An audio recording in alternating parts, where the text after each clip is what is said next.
राधे राधे मित्रों, हमारे चैनल हरि कृपा में आपका बहुत बहुत स्वागत है। मित्रों, आज हम आपके समक्ष वैशाख मास महात्म्य का 13वां अध्याय लेकर आए हैं। अध्याय शुरू करने से पहले मेरी आपसे एक रिक्वेस्ट है कि अगर आप हमारे चैनल पर पहली बार आए हैं और अभी तक आपने हमारे चैनल को सब्सक्राइब नहीं किया है तो प्लीज़ पहले हमारे चैनल को सब्सक्राइब कर लें। साथ ही साथ बेल आइकन को भी ज़रूर प्रेस करें ताकि आगे जब कभी कोई नई वीडियो आए तो उसकी नोटिफिकेशन आपको सबसे पहले मिले। इसी के साथ श्री हरि के चरणों में अपना नमन करते हुए अध्याय प्रारंभ करते हैं। ब्रह्मा जी कहने लगे कि हे यम, तुमने क्या आश्चर्य देखा और क्यों दुखी होते हो। सद्गुणों में ईर्ष्या करना ही मरणांतिक होता है। उसके उच्चारण मात्र से ही परम पद की प्राप्ति होती है। फिर राजा के शासन से विष्णुलोक को क्यों ना जाएं, जिसकी जिह्वा के अग्रभाग पर हरि विराजमान है और जो विष्णु भगवान को नित्य प्रणाम करते हैं, उनका स्मरण करते हैं तथा उनके गुणानुवाद करते हैं, उनको अश्वमेघ यज्ञ के समान फल प्राप्त होता है। उनके संपूर्ण पाप दूर हो जाते हैं, भगवान प्रसन्न होते हैं और परम पद विष्णु लोक को प्राप्त कर सायुज्यता प्राप्त करते हैं।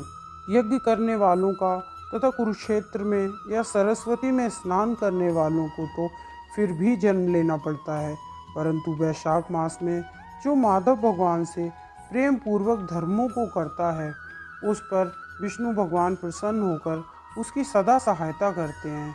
हे सौर्य, उस राजा का प्रभाव मेरे वश में नहीं है, क्योंकि वासुदेव भगवान के भक्तों का अशुभ कभी हो ही नहीं सकता। उनको कुछ भी जन्म, मृत्यु, जरा, व्याधि और भय नहीं होते हैं। स्वामी के कार्य में नियुक्त पुरुष जब तक शरीर में शक्ति रहे तब तक शरीर से कार्य करता रहे। अपने कर्तव्य का पालन करने वाले देहधारियों को कोई भी अपराध नहीं लगता और ना ही वे नरकगामी होते हैं। हे यम, जब तू इस कार्य के करने में असमर्थ है तो तेरा क्या दोष है। तू सोच, करने योग्य ही नहीं है। ब्रह्मा जी के ऐसे कहने पर यम बहुत दुखी हुआ और उसकी आंखों से अश्रु बहने लगे तथा दीन वाणी में कहने लगा, हे तात, आपका भजन करने से मुझे सब कुछ मिल गया। अब मुझे अपने काम करने जाने की इच्छा नहीं है। इस पृथ्वी मंडल में महावीर्यवान राजा को जब मैं अपने धर्म से चलायमान कर दूंगा तब मैं कृतकृत्य हो जाऊंगा। हे कृपालु, आप मेरे इस कार्य को सिद्ध कर दीजिए, तभी मैं शासन करूंगा। यम की यह बात सुनकर ब्रह्मा जी सोच में पड़ गए और समझाकर यम से कहने लगे कि इस विष्णु धर्म परायण राजा का निग्रह तो तू नहीं कर सकता। यदि कोपवश तू यही चाहता है तो तू चल, हम और तू दोनों भगवान विष्णु के पास चलें और उन्हें सब कथा सुनाएं। वे ही संपूर्ण लोक के कर्ता, धर्म के पालक, दंडदाता, शास्त्र और नियम के चलाने वाले हैं। ऐसा कह वे यम को संग ले क्षीर सागर को गए और विष्णु भगवान की सांख्य योग द्वारा स्तुति करने लगे। विष्णु भगवान के प्रकट होने पर यम और ब्रह्मा ने उनको प्रणाम किया। जब विष्णु भगवान ने उनके आने का कारण पूछा तब ब्रह्मा जी बोले, हे प्रभु, आपके श्रेष्ठ सेवक राजा के शासन में सब मनुष्य वैशाख धर्मों को करके आपके विष्णु पद को प्राप्त करते चले जा रहे हैं, जिस कारण यमपुरी पापियों से शून्य हो गई है। इससे अत्यंत दुखी होकर यम राजा से युद्ध करने गया और उसको मारने के लिए दंड उठाया, तब आपके चक्र ने इसे परास्त कर दिया। इससे यह दुखी होकर मेरे पास आया है। हम आपके महाभक्तों को दंड देने की सामर्थ्य नहीं रखते हैं, अतएव हे महाविभो, हम आपकी शरण में आए हैं। हे प्रभु, उस राजा को दंड देकर आप अपने यम की रक्षा कीजिए। ब्रह्मा जी के यह वचन सुनकर विष्णु भगवान हंसे और ब्रह्मा जी तथा यम से बोले, मैं लक्ष्मी, प्राण, देह, श्रीवत्स, कौस्तुभ मणि तथा वैजयंती माला, श्वेत दीप, वैकुंठ, क्षीर सागर, शेषनाग, गरुड़ का त्याग कर सकता हूँ, परंतु अपने भक्त को कदापि नहीं त्याग सकता। जिन्होंने मेरे लिए संपूर्ण भोगों का परित्याग करके अपने प्राणों को भी मेरे लिए अर्पण कर दिया हो और मुझ में ही सब कुछ देखते हैं, उन्हें मैं भला कैसे छोड़ सकता हूँ। अतएव हे यम, मैं तेरे दुखों को दूर करने का अन्य उपाय बताता हूँ। उस राजा को मैंने 10 सहस्त्र वर्ष की आयु दी है, उसमें से 8 सहस्त्र बीत चुके हैं। अब 2 सहस्त्र वर्ष की आयु भोग कर वह मेरी सायुज्य मुक्ति को प्राप्त हो जाएगा। तब एक वेन नाम का राजा बड़ा दुराचारी होगा, वह सब वेदांतों धर्मों को लोप करने वाला होगा। तब वैशाख के धर्म भी नष्ट हो जाएंगे।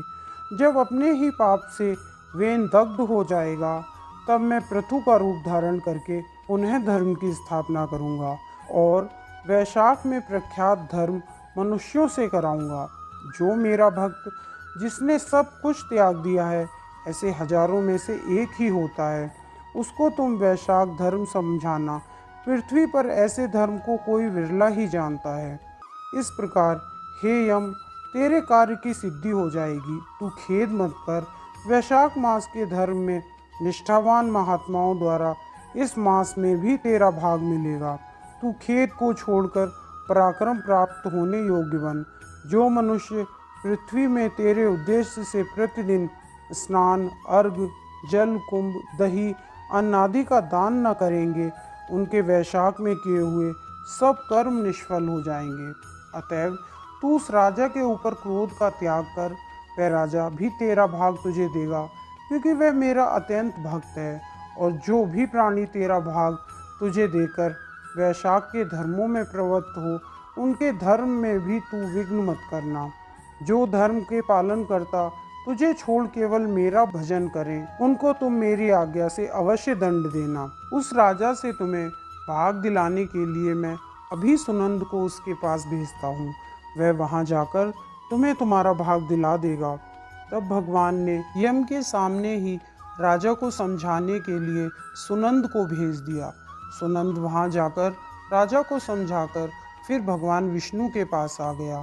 इस प्रकार यम को आश्वासन देकर विष्णु भगवान वहीं अंतर ध्यान हो गए। ब्रह्मा भी यम को समझाकर आज्ञा देकर चले गए।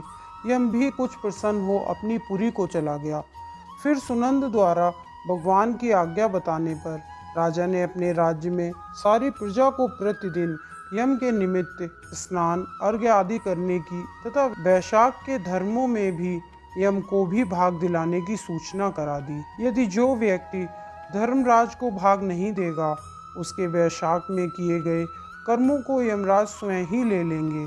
प्रतिदिन यम के निमित्त पहले स्नान करें और अर्घ दें। वैशाख मास की पूर्णमासी के दिन पहले यमराज के लिए स्नान कर जल का घड़ा, दही तथा अन्न का दान करना चाहिए। फिर पितृईश्वरों के निमित्त, तत्पश्चात गुरु के निमित्त, तत्पश्चात जनार्दन मधुसूदन भगवान के निमित्त शीतल जल, दही, अन्न, तांबुल, दक्षिणा, फल तथा मूर्ति सहित कांसे के पात्र में रखकर ब्राह्मण को दे दें। सुनंद के ऐसा कहने पर राजा भी वैसा करने लगा। तत्पश्चात राजा अपनी शेष आयु को पूरी कर यथेष्ट भोग भोग कर पुत्र पौत्र आदि समेत बैकुंठ को चला गया। फिर वेन नाम का एक महानीच राजा हुआ। उसने सब धर्म तथा वैशाख धर्मों को लोप कर दिया, जिससे सब प्राणी धर्मों को करना ही भूल गए, क्योंकि वैशाखोक्त धर्म बहुत ही प्रसिद्ध नहीं है। विष्णु भगवान के लिए कोई विरले भक्त ही इन धर्मों को जानते हैं। इसी के साथ मित्रों, वैशाख मास महात्म्य का 13वां अध्याय संपन्न होता है। अध्याय अगर आपको पसंद आया हो तो इसे ज़्यादा से ज़्यादा अपने मित्रों के साथ शेयर करें तथा वीडियो को लाइक करें। राधे राधे मित्रों।